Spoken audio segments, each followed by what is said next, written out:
छोड़ दो मुझे, क्यों मार रही हो, जाने दो। तुझे नहीं छोड़ सकती। अगर तुझे छोड़ दिया तो मैं भूखी मर जाऊंगी।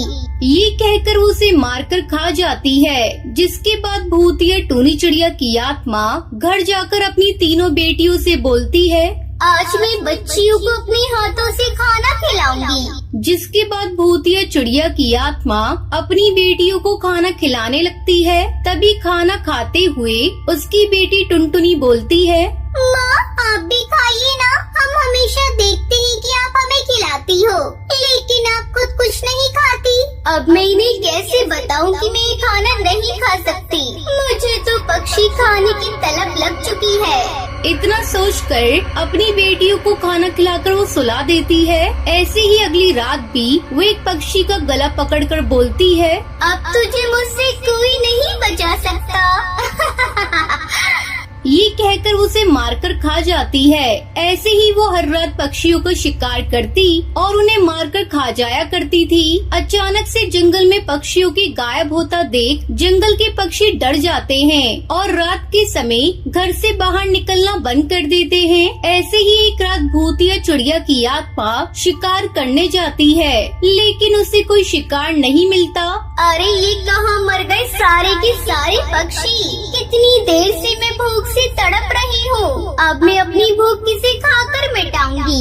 ये कहकर वो थक हार कर वापस अपने घर चली जाती है। तभी उसकी बेटी टुनटुनी कहती है, माँ कहाँ चली गई थी आप? हम कब से आपका इंतजार कर रही थी। माँ बाप आ गई है तो जल्दी से खाना बना दीजिए, मुझे बहुत भूख लगी है। अरे मेरे प्यारे बच्चों, मैं कहीं नहीं गई थी, तुम्हें छोड़कर कहीं नहीं जाऊंगी। तुम्हें भूख लगी है ना? रुको, मैं अभी तुम सभी के लिए टेस्टी सा खाना बनाती हूँ। इतना कहकर वो खाना पकाने लगती है। तभी चूल्हे की आग से भूतिया चिड़िया की आत्मा की शक्तियाँ कमजोर पड़ने लगती हैं।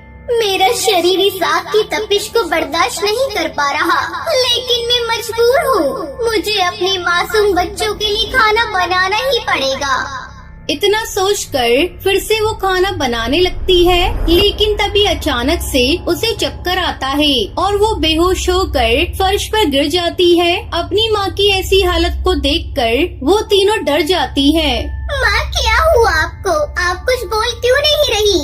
तभी उनका पड़ोसी हरी तोता खिड़की से देखता है, कमरे में तो कोई नजर नहीं आ रहा, तो फिर ये बच्चे किससे बात कर रहे हैं? चलो अंदर चलकर खुद इन बच्चों से पूछ लेता हूँ। इतना बोलकर हरी उनके घर में घुस जाता है और बच्चों से बोलता है, अरे बच्चों, तुम किससे बात कर रहे हो? हम अपनी माँ से बात कर रही हैं। दिख नहीं रहा आपको? उनकी तबीयत खराब है। कहाँ है तुम्हारी माँ? मुझे तो यहाँ कोई नहीं दिख रहा। तभी हरी तोता को वहाँ पर भूतिया टूनी चिड़िया की आत्मा दिखाई देती है।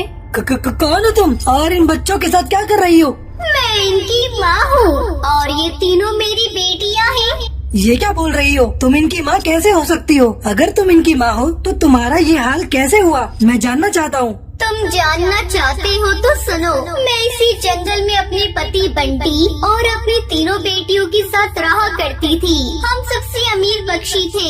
यही वजह थी कि जंगल के दो गुंडे कड़कनाथ सेठ और टुन्नू हमारे पैसों को हथियाना चाहते थे।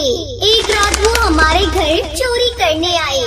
कौन है यहाँ पर? सामने आओ। तभी कड़कनाथ सेठ और टुन्नू उसके सामने आकर बोलते हैं, हमें लगा था कि हम चोरी करके यहाँ से चले जाएंगे और तुम पक्षियों को कुछ भी नहीं पता चलेगा, लेकिन अफसोस अब हमें चोरी करने के साथ साथ तुम्हें मारना भी होगा। इतना बोलकर कड़कनाथ सेठ बंटी कबूतर को चाकू से मार देता है। उसकी चीख सुनकर टूनी चिड़िया भी वहाँ आ जाती है। अरे इसने हमें मारते हुए देख लिया है, अब हमें इसे भी मारना होगा, नहीं तो ये हमारा सच जंगल वालों को बता देगी। इतना बोलकर उन दोनों ने मुझे मार दिया और मैं भूतिया चिड़िया की आत्मा बन गई। मैंने उन पक्षियों को मारकर अपनी और अपनी पति की मौत का बदला तो ले लिया, लेकिन मेरी आत्मा को अभी भी मुक्ति नहीं मिली, क्योंकि माँ भूतिया चिड़िया की आत्मा हो या फिर पक्षी, अपने बच्चों को रोता बिलखता और अनाथ नहीं देख सकती। बहन, तुम अब अपने बच्चों की चिंता करना छोड़ दो, क्योंकि आज से ये अनाथ नहीं, मैं इन्हें गोद लेता हूँ। क्या सच में तुम मेरे बच्चों को गोद लोगी? मुझ पर यकीन करो, मैं तुम्हारे बच्चों को कभी भी तकलीफ नहीं होने दूंगा। जिसके बाद भूतिया चिड़िया माँ अपनी तीनों बेटियों से अलविदा कहकर हमेशा के लिए वहाँ से चली जाती है।